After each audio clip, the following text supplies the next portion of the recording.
한 주간의 IT 이슈를 점검해 드립니다. IT 이슈 위클리. 네, 지금 바로 시작하겠습니다. 2021년 2월 22일의 방송이고요. 저는 스타트업 전문 컨설팅사 디토 파트너스 그룹의 최유환입니다. IT 이슈 위클리는 커버 스토리와 헤드라인 한 줄 요약으로 구성되어 있습니다. 커버 스토리부터 만나보시죠. 자, CB 인사이트라고 하는 미국의 조사 분석 기관, 사실은 컨설팅 회사 이런 느낌이죠. 그 회사에서 발표한 2021년에 주목해야 할 12가지 기술, 정확하게는 12가지 기술 트렌드라는 제목의 아티클을 제가 오늘 요약 정리를 해드리도록 하겠습니다. CB 인사이트라는 그 사이트를 가보시면 이런 제목의 12 Tech Trends to Watch Closely in 2021 이렇게 써 있는데 이런 링크를 보실 수 있을 거예요. 그래서 여기를 누르시면 이제 아이디가 있으신 분들은 바로 보이실 거고 아니신 분들은 처음 들어가면 이렇게 그냥 로그인해서 신청해서 이렇게 보실 수가 있습니다. 트라이얼을 하실 수 있거든요. 그래서 보실 수 있는데 12가지 테크 트렌드에 대해서 정리가 된 이 보고서 자체가 이번 방송의 모티브고요. 꽤 내용이 재밌습니다. 흥미롭고. 근데 전체 문서가 58페이지에 달하는 PDF 문서라서 이거를 모든 분들이 이렇게 다 읽으실 필요 없잖아요. 영어 사전 언제 뒤적거리면서 그죠? 그래서 제가 한 번에 해석하고 정리를 해서 말씀을 드리도록 하겠습니다. 자, 업계에 이렇다 할 소식이 없다. 그럴 때는 제가 이렇게 종종 좋은 아티클들을 소개해 드리잖아요. 그죠? 오늘이 바로 그런 날입니다. 그래서 테크 트렌드에 대해서 한번 말씀을 드리겠습니다. CB 인사이트라는 조사 분석 기관에서 12가지 기술 분야를 선정을 했는데 자, 사업을 하는 분이든 투자를 하는 분이든 꽤 도움이 되겠다 이런 생각이 들어서 오늘은 이 얘기를 한번 해보도록 하겠습니다. 바로 본론으로 들어가 볼게요. 자, 2021년에 반드시 주목해야 될 12가지 기술 트렌드 이렇게 12가지가 쭉 나와 있는데 영어로 돼 있죠. 영어로 쭉 돼 있는데 자, 하나씩 이제 바로 살펴보겠습니다. 첫 번째, Chief Prefer Officer라고 써놨어요. 이게 사실 기술 트렌드라고 해놓고서 왜 이렇게 무슨 오피서, CXO에 해당되는 이런 무슨 포지션을 얘기한 것처럼 되어 있는데 결국은 회복 탄력성이란 주제를 얘기하는 겁니다. 그래서 resilience라고 하는 회복 탄력성이 사실은 팬데믹 이후에 굉장히 중요한 화두가 되고 있다라는 얘기를 하고 있어요. 왼쪽에 보시면 실제로 이 earning call, IR 콜을 할 때 이 resilience라는 단어를 멘션한 것, 언급을 한 것이 이 분기별로 보면 2020년 들어서 쭉 올라가는 이런 모습을 보이고 있습니다. 그만큼 이 회복 탄력성이라고 하는 것들이 굉장히 큰 화두가 되고 있다. 그러다 보니 여기서의 의미는 사실 그렇게 명확하게 쓰진 않았습니다. 제가 그냥 의역을 하자면 어떻게 보면 앞으로는 기업에 있어서 이런 Chief Prepper Officer라는 일종의 준비 최고 임원 이런 느낌이죠. 아니면 예비 최고 임원 뭔가를 준비한다는 뜻인데 그런 어떤 직책도 중요할 것이고 어떻게 보면 회사 전체가 이런 직책을 맡고 있다 해도 과언이 아니다라는 식으로 제가 의역을 해봤습니다. 그래서 이 사람들이 CPO라는 거를 써놓은 이유가 아마도 그런 회복 탄력성을 주제로 한 여러 가지 준비, 기술 이런 것들이 중요하다는 걸 강조하고 있는 것 같아요. 그래서 팬데믹, 기후 변화, 해킹 이런 등등의 위험으로부터 어떻게 하면은 우리가 서플라이 체인을 안정적으로 운영할 수 있겠냐. 실제로 이제 작년에 팬데믹 때문에 굉장히 많은 회사들의 공장이 스탑이 되고 물류가 스탑이 되고 이런 일들을 많이 겪었죠. 그러니까 그런 일들을 앞으로는 어떻게 대응할 것이냐 그런 것에 대한 주제를 첫 번째로 꼽았습니다. 그래서 실제로 공급시설, 공장이라든지, 물류센터라든지 이런 것들을 이제 재배치를 한다든지, 예를 들면, 자국 내로 다시 배치를 하거나, 아니면 코로나의 위험이 좀 적은 나라들로 다시 배치를 하거나, 이런 식의 일들. 그리고 대체 원재료, 뭔가, 사고가 터졌을 때, 팬데믹 같은 바이러스 같은 게 터졌을 때, 구하기 어려운 원재료 대신에 그걸 대체할 수 있는 어떤 원재료를 미리 수급을 해놓는다든지, 혹은 전력시설 해킹에 대한 대비, 이런 것들에 대해서 대비할 수 있는 어떤 기술. 그래서 관련 스타트업이나 기술에 대한 투자도 점점 커지고 있다라는 그런 내용들이 나와 있습니다. 그래서 어떻게 보면 지금 우리나라도 ESG가 굉장히 화두죠. 근데 이 CB 인사이트는 일단 그런 그 ESG라는 큰 화두 중에서 이 리질리언스, 회복 탄력성, 어떤 팬데믹 같은 것들이 일어났을 때 어떻게 회복할 것이냐, 이거를 화두로 한 기술을 제일 첫 번째로 이제 뽑아놨습니다. 자, 두 번째, 퀀텀 타임 밤이라고 돼 있는데, 양자 시한폭탄 이런 느낌이죠. 양자 시한폭탄 그런 느낌인데 무슨 말이냐? 양자 컴퓨팅의 발전으로 인해서 사실은 데이터를 보호하는 속도보다는 이 데이터를 해킹하는 속도가 훨씬 더 빨라질 거라는 그런 의미예요. 그러니까 보안을 갖춰가는 속도보다 해킹을 하는 속도가 훨씬 더 빨라질 것이다. 왜 그러냐? 실제로 전통적인 슈퍼컴퓨터가 25억 년 정도 걸려서 풀 수 있는 문제를 양자 컴퓨팅으로는 단 200초 만에 풀었다. 뭐 이런 실험들이 막 나오고 있죠. 물론 이게 중국 팀에서 한 거라 그래서 약간 신뢰는 안 가지만 아무튼 뭐 굉장히 이제 빨라진다는 걸 우리가 상식적으로 알 수 있는 거니까. 자, 그래서 양자 컴퓨팅에 대한 이런 어떤 투자 건수 이런 것들도 사상 최고로 올라가고 있다. 이 그래프 보시면 나오죠. 예, 딜 건수, 딜 규모 이렇게 보면 전체적으로 계속해서 올라가고 있는 그런 모습들을 보이고 있습니다. 그래서 양자 컴퓨팅이 발전함에 따라서 그만큼 이 해킹에 대한 위협도 굉장히 강해지고 어떻게 보면 막기 어려울 정도로 그죠? 왜냐하면 25억 년 정도의 그 문제를 200초에 풀면 예를 들면 웬만한 이제 뭐 암호 같은 것들은 다 풀어낼 수 있을 거잖아요. 그래서 새로운 형태의 보안 기술이 주목을 받고 있다. 뭐 IBM이나 MS가 다 준비를 하고 있다. 뭐 이런 얘기들이 또 구체적으로는 있는데 그래서 이런 분야 양자 컴퓨팅에 따른 시한폭탄의 문제를 해결하는 그런 기술이 또 필요할 거다라는 얘기였고요. 자, 세 번째, Simulating Empathy라고 써 있는데, 이걸 한국말로 직역하긴 좀 애매한 것 같아요. 그쵸? 뭔가 이렇게 가상으로 만드는 뭐 감정 이런 뜻인 건데, 자, 쉽게 말하면 그냥 이모션 AI라고 이쪽에서는 썼어요. 그래서 이 감정을 읽는 AI 기술이 각광을 받을 거다. 인간의 감정을 해석하고 그에 따라 반응할 수 있는 AI 기술이 각광을 받을 거다. 이런 얘기를 하고 있습니다. 왼쪽 그래프 보면 되게 재밌어요. 그 일반적인 회사 대비 이 감정을 읽을 수 있는 리스폰서블 데이터를 쓰고 있는 그런 회사들은 이 매출이나 에비타 면에서 훨씬 더 뛰어나다. 뭐 이런 이제 얘기를 하고 있습니다. 그만큼 이제 어떻게 보면 소비자의 감정에 대응할 수 있는 그런 데이터를 활용하고 그런 AI를 도입한다는 게 그만큼 회사의 성장이나 수익성에 도움이 된다. 뭐 이런 식의 얘기가 되겠죠. 근데 물론 일각에서는 뭐 우리나라도 이루다 때문에 굉장히 이제 홍역을 치렀죠. 그래서 일각에서는 어떤 감정을 인식하는 데이터의 활용이나 기술에 대한 활용을 금지하자라고 요구를 하기도 합니다. 그러나 소비자를 보호하고 또 뭔가 소비자에게 아주 필요한 적합한 그런 서비스를 제공해 줄 수 있다는 점에서는 이 아티클에서는 어쨌거나 이건 발전할 수밖에 없다. 이렇게 판단을 하고 있습니다. 뭐 예를 들어서 뭐 구체적인 사례들은 또 이 아티클 안에 많이 이제 구체적으로 이제 서술이 되어 있긴 한데 뭐 헬스케어에서 예를 들면 환자의 표정을 읽어서 뭐 고통의 크기를 뭐 이렇게 뭐랄까 진단을 한다든지 뭐 아니면 자동차에서 뭐 운전자의 어떤 표정이나 뭐 음성이나 이런 것들을 인식을 해서 자동차 동작에 도움을 준다든지 뭐 면접 분야에 활용된다든지 이런 식으로 굉장히 다양한 분야에서 글자나 음성이나 표정 이런 것들을 해석하는 그런 기술들이 시도되고 있다. 그래서 이런 기술들이 앞으로 굉장히 유망할 거다. 그런 얘기를 하고 있습니다. 자, 네 번째, 트립 트리트먼트라고 되어 있는데, 자, 이 트립을 절대 여행이라고 이 영어를 해석하시면 안 돼요.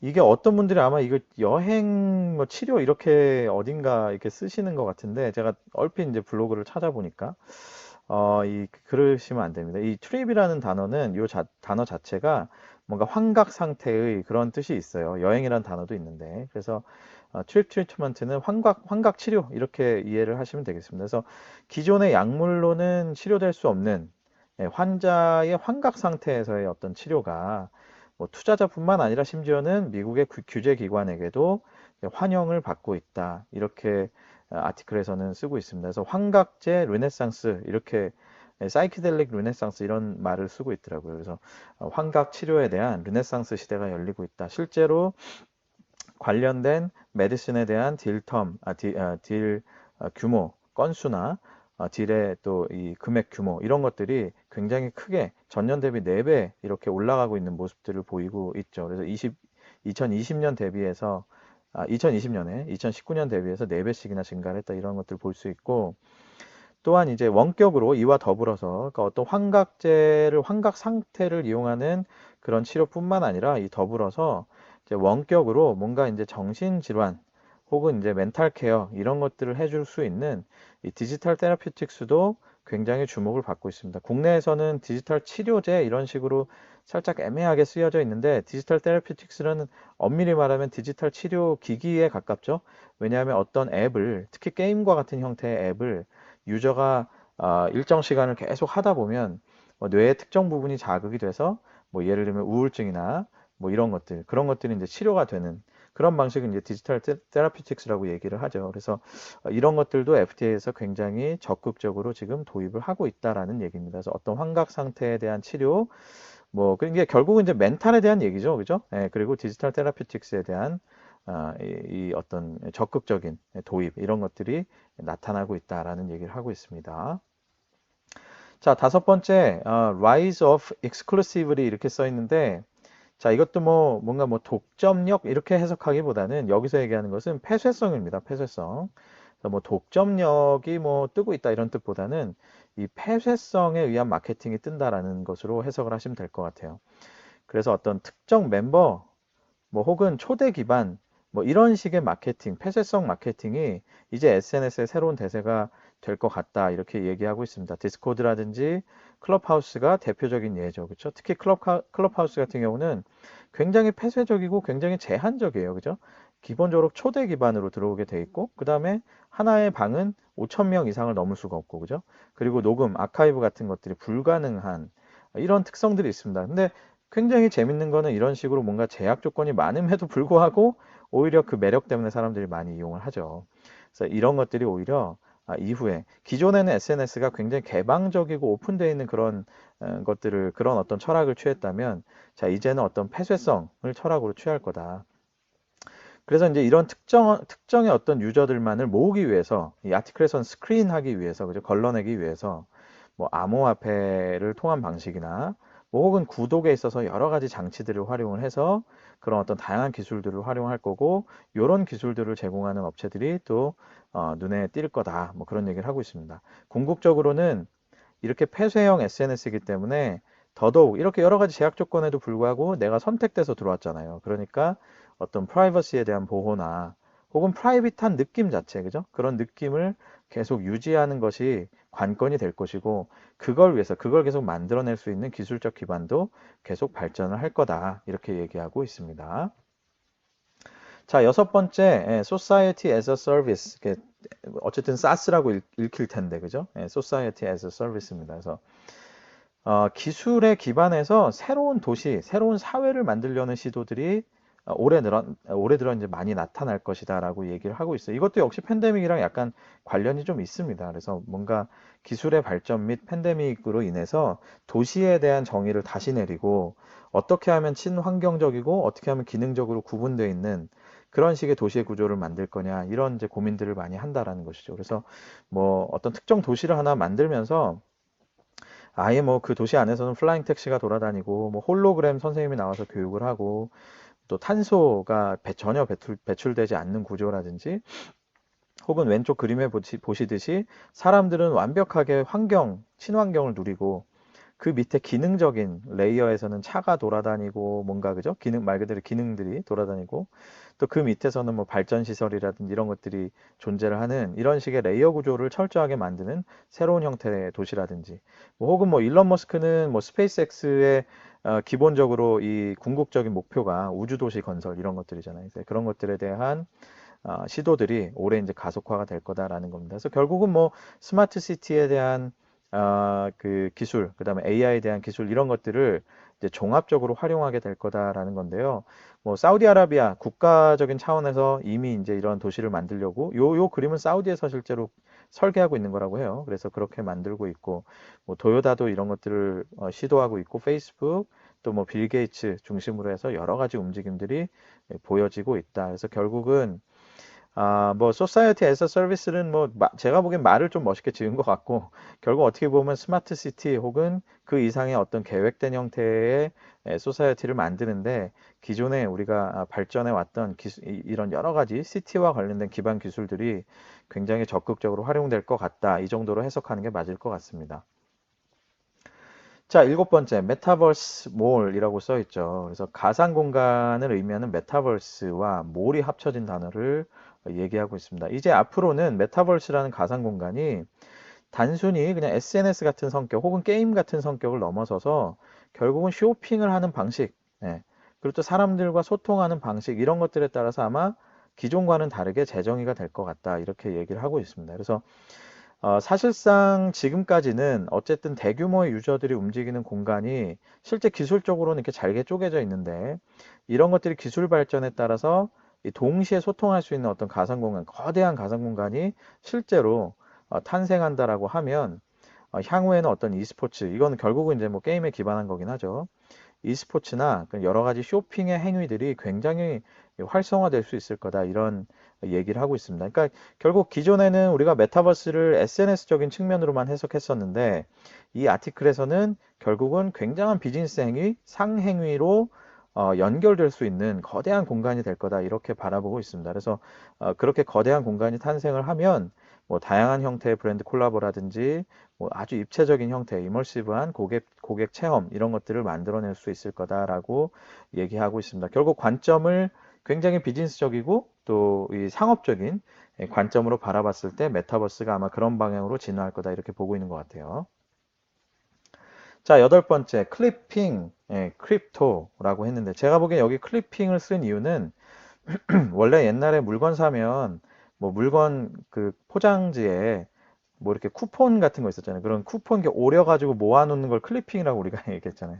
근데 그런 식으로 이 크립토 커런시를 클리핑한다는 의미입니다. 그러니까 어떤 물건을 사거나 뭐 구매를 하거나 어떤 그거의 대가로 리워드로 받는 크립토 커런시를 얘기하는 거예요. 그래서 암호화폐를 활용한 리워드 프로그램이 이제 캐시백 형태의 마케팅 방식에 새로운 형태의 어떤 변화를 일으킬 거다 이렇게 전망하고 있습니다. 그래서 암호화폐를 리워드로 적립을 해주는 뭐 이커머스 서비스니까 구매액에 따라서 일정 비율을 이제는 현금과 같은 포인트가 아니라 암호화폐로 쌓아준다든지 혹은 신용카드 지금 왼쪽에 보시는 그럼 비자가 실제로 블록파이라는 신용카드를 만들어서 여기서 사용하는 금액 대비 뭐 일정 비율을 그죠? 비트코인으로 리워드를 해주는 그런 식의 크레딧 카드도 나오고 있는데 이런 것들이 앞으로 주목을 받을 거다.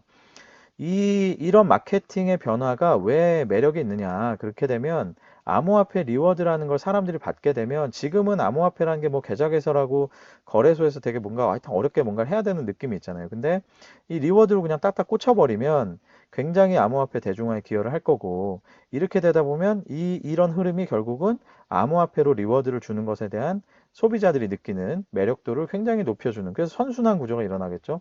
암호화폐 리워드를 주니까 사람들이 그거에 익숙해지고 익숙해지니까 또 가치가 올라가고 그러다 보니 이렇게 리워드를 주는 게 매력적으로 느껴지고 그래서 아마 이 캐시백 기존에 생각했던 캐시백 형태의 마케팅 방식에 어떤 새로운 변화가 일어날 거다 이렇게 전망을 하고 있습니다. 관련된 기술도 뜰 거다 뭐 이런 얘기죠. 자, 아홉 번째 repurposing. repurposing 목적을 다시 정의한다 이런 뜻이겠죠. physical space 물리적인 공간을 재정의한다 이런 뜻이 될 겁니다. 팬데믹 이후에 사실은 도시의 공간들이 굉장히 많은 혼란을 겪고 있죠. 사무 공간들은 재택근무 때문에 대거 비어 있게 되고 또 쇼핑몰이나 뭐 식당 같은 공간들도 역시 마찬가지 베이컨시를 많이 경험을 하고 있는데 자 향후에는 아마 유연성 플렉스빌리티라고 하는 것과 versatility 다양성이라고 하는 것들을 초점으로 해서 이런 공간들이 다시 재정이 될 거다 이렇게 얘기를 하고 있습니다. 그래서 이 사무 공간이라는 건 이제 한 곳에 모여 있는 게 아니라 뭔가 분산된 허브 앤 스포크 개념으로 분산될 가능성이 높다라는 거. 그 다음에 주차장이 뭐 이미 많이 변화되고 있죠. 뭐 이 팬데믹에 따라서 뭔가 검진을 받는 드라이브 스루로 검진을 받는 공간이 되거나 뭐 혹은 이 뭐랄까 이 극장 차 안에서 영화를 보는 그런 극장으로 바뀌는 그런 식의 공간의 정의가 달라지고 있다라는 거. 그 다음에 상용 공간들이 뭔가 그러니까 노는 공간들이 이제 생기면 도시명 농장으로 바뀐다라든지 뭐 이런 식의 여러 가지 케이스를 얘기를 하면서 기존은 우리가 생각지 못했던 이 공간에 새로운 어떤 목적, 퍼포스, 새로운 정의 이런 것들이 생겨날 거다 이렇게 얘기를 하고 있습니다. 특히 주목하고 있는 게 이 레스토랑들이 이제 고스트 치킨화 된다. 그러니까 배달 전문의 그냥 치킨이라고 그러네요, 제가. 고스트 키친. 배달 전문의 이제 키친으로 바뀐다라는 점하고 그리고 쇼핑몰이 이제는 그냥 풀필먼트 센터, 그러니까 실제로 쇼핑몰에 사람들이 오진 않지만 배달에 대한 수요가 되게 많잖아요. 그러니까 쇼핑몰 자체를 풀필먼트 센터, 그러니까 물류 센터로 이렇게 이용을 하는 그런 식으로 아주 크게 이 목적과 구조가 바뀌어 버리는 그런 일들이 계속 가속화되고 있다. 실제로 이 고스트, 뭐 클라우드, 다크 키친이라는 의미의 단어를 쓴 아티클들이 실제로 팬데믹 이후에 아주 급격하게 늘고 있다는 것들을 역시 이제 증거로 보여주고 있습니다. 그래서 결국 공간에 대한 정의가 달라질 거고, 이런 공간의 정의를 바꿔줄 수 있는 그런 어떤 기술들, 이런 것들이 특히 이제 뭐 여기는 사실 결국 핵심은 어떤 배달, 배송, 뭐 클라우드 이런 것들이 핵심이 되겠죠. 근데 그런 기술들이 동반해서 발전을 할 거다라는 거고요. 자, 열 번째, 호텔라이제이션 오브 더 오피스입니다. 그래서 사무 공간이 호텔링 시스템화 된다는 거예요. 그래서 단기적으로는 사무실의 방역 이런 것들이 우리가 테마였지만 장기적으로는 결국은 이 사무실이 지금의 형태처럼 계속 존재를 하진 않을 거다라는 거죠. 그래서 숏 비짓이라고 하는데 잠깐 동안 머무르는 그런 이 비짓을 목적으로 운영되는 호텔의 시스템을 아마 사무실이 차용하게 될 거다. 이렇게 전망을 하고 있습니다. 그래서 마치 호텔처럼 딱 사무실에 들어가면 내 자리가 있는 게 아니고 체크인해서 그냥 자리를 배정받는 거예요. 그날 그날. 예. 그래서 그 자리를 쓰고 싹 치우고 나가면서 체크아웃하고 뭐 이런 식의 시스템. 그리고 그런 그렇게 되면 어떤 공간을 공용으로 활용하기 때문에 뭐 수시로 방역하는 시스템도 같이 이제 발전이 될 것이고, 대신에 이제 이 어떤 사무적인 환경에 그런 어떤 뭐랄까 호텔 시스템처럼 되려면 되게 편안함이 있어야 되고, 그죠?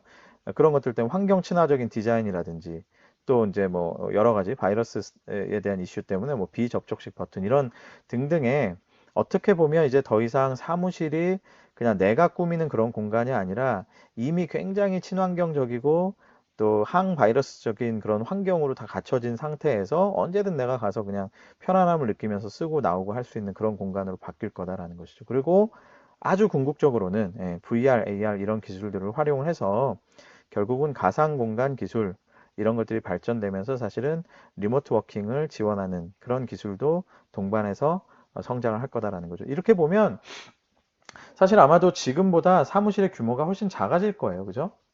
그러니까 재택을 하게 되는 비중이 있고, 뭐 필요할 때 예를 들어서 한 타임에 직원의 3분의 1만 나와도 된다라고 하면 호텔링 시스템을 쓰게 되면 기존의 건물보다 한 3분의 1만 써도 되는 거잖아요. 그죠? 그래서 그런 식의 어떤 사무 공간, 사무실이 운영되는 시스템 자체가 변화할 것이다. 이런 얘기를 하고 있고요. 자, 11번째, 앰비언트 웰리스. 그래서 조명, 뭐 사운드, 향기 이런 것들을 통해서 뭔가 릴렉스를 줄 수 있는 릴렉세이션이 결국은 사무실이나 집에 직접 적용이 될 거다. 그런 얘기입니다. 이것도 뭐 다 일맥상통한 얘기죠. 결국은 재택이라든지 이런 비중이 높아지기 때문에 결국 이 실내 환경, 사무실이나 집의 환경이 어떻게 하면 친환경적이고 되게 편안함을 줄 수 있는지, 또 정신적인 스트레스를 감경시켜 줄 수 있는지, 이런 식의 고민들이 아마 많이 이제 일어날 거다. 실제로 뭐 프레그런스라든지 아로마라는 단어를 멘션하는 그런 아티클들도 역시 팬데믹 이후에 쭉 올라가는 그런 모습들을 보이고 있죠. 그래서 뭐 공기 조화 기술, 또 청정 기술, 뭐 스마트 조명, 뭐 사운드 마스킹 시스템, 뭐 이런 것들이 주목을 받고 있다고 얘기하고요. 특히 실내에서의 디퓨저 시스템, 뭐 디퓨저를 뭐 이렇게 배송해 주는 회사도 있고, 그죠? 디퓨저를 별도로 개발하고 그거를 실제로 디스펜싱 할 수 있는 그런 기술을 만드는 회사도 있고, 그런 어떤 사업이나 기술들이 또 주목을 받고 있다. 이런 얘기도 언급을 하고 있습니다. 자, 마지막 12번째, hospital at home, hospital at home, 홈이죠. 집안의 병원 이런 뜻이겠죠, 그죠? 그래서 팬데믹으로 결국 원격 진료 도입이 굉장히 활성화되고 있는데, 자, 이걸 하다 보니 현실적 한계를 느끼게 된 거예요. 어떤 한계를 느끼느냐? 결국은 집안에 기본적으로 헬스 체크를 할 수 있는, 헬스 모니터링을 할 수 있는 그런 시스템이 도입이 되어야 된다라는 공감대가 이제 형성이 되고 있다는 것이죠. 그래서 이 아티클에서는 2021년이 집안의 병원, 하스피럴 앳 홈을 보급하는 아마 원년이 될 것이다. 이렇게 예측을 하고 있습니다. 그래서 뭐 휴대폰을 활용한다든지 아니면 각종의 테스트 기기, 진단 기기를 활용해서 이 가정 내에서 진단이나 또 이런 데이터를 베이스로 해서 원격 의료를 볼 수 있는 그런 환경이 굉장히 활성화될 거다. 이렇게 예상을 하고 있습니다. 자, 정리를 해보면 이렇습니다. 12가지 기술 트렌드와 제가 그냥 뽑은 키워드 한마디로 얘기하자면 결국 첫 번째는 회복 탄력성이 키워드가 되는 거고요. 그죠? 두 번째는 양자 컴퓨팅 시대의 보안이라는 게 키워드고, 세 번째는 사람의 감정을 읽는 AI, 읽는이죠. 읽는. 자, 그리고 네 번째는 환각 치료. 결국 멘탈 케어에 대한 얘기고, 다섯 번째는 SNS에 있어서의 어떤 폐쇄성이라는 키워드. 이게 이제 대세가 될 거다라는 얘기고, 여섯 번째는 새로운 형태의 도시의 출현, 새로운 기술을 기반한 또 새로운 어떤 특성을 아주 특화시킨 그런 도시의 출현, 이런 얘기고요. 자, 일곱 번째는 메타버스와 쇼핑의 결합이 되는 시대, 이거를 예측하는 거고, 여덟 번째는 암호화폐를 활용한 리워드, 이런 리워드 프로그램에 의한 마케팅, 새로운 마케팅 형태가 될 거다. 아홉 번째는 공간이라는 것에 아주 종합적인 재정의가 일어날 거다. 열 번째는 사무실과 호텔링 시스템이 합쳐진 이런 것들이 대세가 될 거다. 자, 11번째는 청정, 그리고 릴렉세이션, 이런 것들을 제공할 수 있는 어떤 실내 환경 조성이라는 게 굉장히 중요해질 거다. 그리고 12번째, 집안의 병원이 실질적으로 점점 구현이 될 거다라는 얘기로 정리될 수 있겠습니다. 자, 어떠세요? 뭐 결국 팬데믹으로 인한 뭐 단기적인 어떤 대응 기술, 그리고 또 장기적인 트렌드의 변화, 이런 것들을 잘 짚어낸 것 같죠, 그렇죠? 굉장히 구체적으로 기술 요소에 대한 뭐 예시, 사업에 대한 예시도 재밌게 들어줬던 것 같습니다. 그래서 뭐 사업하는 분들에게는 아마도 사업에 대한 영감을 주는 것 같고요. 또 투자하는 분들에게는 이 투자 관심 영역, 그죠?에 대한 어떤 힌트를 제공하는 좋은 자료가 아니었나, 그런 생각이 듭니다. 자, 앞으로도 핫한 이슈가 없을 때, 이럴 때는 아주 좋은 아티클들을 제가 특별히 이렇게 소개해 드리도록 하겠습니다. 자, 지금까지 커버 스토리였습니다. ITC 위클리와 함께하고 계십니다. 헤드라인 한 줄 요약으로 넘어가 보죠. 자, 첫 번째, 쿠팡 개 섞어라. 네이버와 CJ가 오늘 도착이라는 배송을 추진하고 있다는 소식이 있었습니다. 지정일 배송, 그 다음에 오늘 도착, 뭐 이런 형태의 워딩을 가진 새로운 배송 모델을 추진하고 있다는 게 업계의 전언인데요. 결국은 이제 쿠팡의 핵심 경쟁력을 공략하겠죠? 아주 강력하게 공격하지 않을까 싶습니다. 그래서 아마 경쟁이 아주 치열해지지 않을까, 그런 생각이 듭니다. 이 소식을 제가 얘기했더니 제 와이프도 그러면 꼭 쿠팡 쓸 일은 없지, 뭐 이런 또 얘기를 하더라고요. 자, 그래서 그만큼 로켓 배송이 쿠팡의 거의 전부인데 아마 이거를 이제 제대로 건드리지 않을까 싶습니다. 자, 두 번째, 격화되는 온라인 콘서트 시장, 빅히트, YG, 유니버설 뮤직과 연합 작전 한다는 소식이 있었는데, 저는 사실 이 헤드라인에 있는 내용, 전체 기사를 보면 한 7, 80%는 이 내용인데, 그것보다는 중간에 잠깐 있는 구글도 유튜브를 통해서 이제 온라인 콘서트를 시작했다라는 이 소식이 전 더 재밌었어요. 그래서 블랙핑크를 통해서 온라인 유료 콘서트를 시도를 했다고 하는데, 자, 본격적으로 유튜브가 뛰어들면 야, 과연 이 공세를 버틸 수 있을까? 브이라이브든 뭐 위버스든 이제 합치지만 그런 어떤 대형 플랫폼들도 와, 이게 쉽지 않겠다, 이런 생각도 들고요. 어쨌든 좀 더 지켜봐야 되겠죠. 네, 오늘 방송 여기까지입니다. 유튜브와 페이스북, 애플 팟캐스트, 네이버 오디오 클립, 팟빵을 통해서 만나실 수 있습니다. 검색창에서 디토 파트너스 그룹을 검색해 보십시오. 자, 편안한 주 되시고요. 건강하시고요. 다음 주에 저도 역시 건강한 모습으로 다시 찾아뵙겠습니다. 여러분 감사합니다.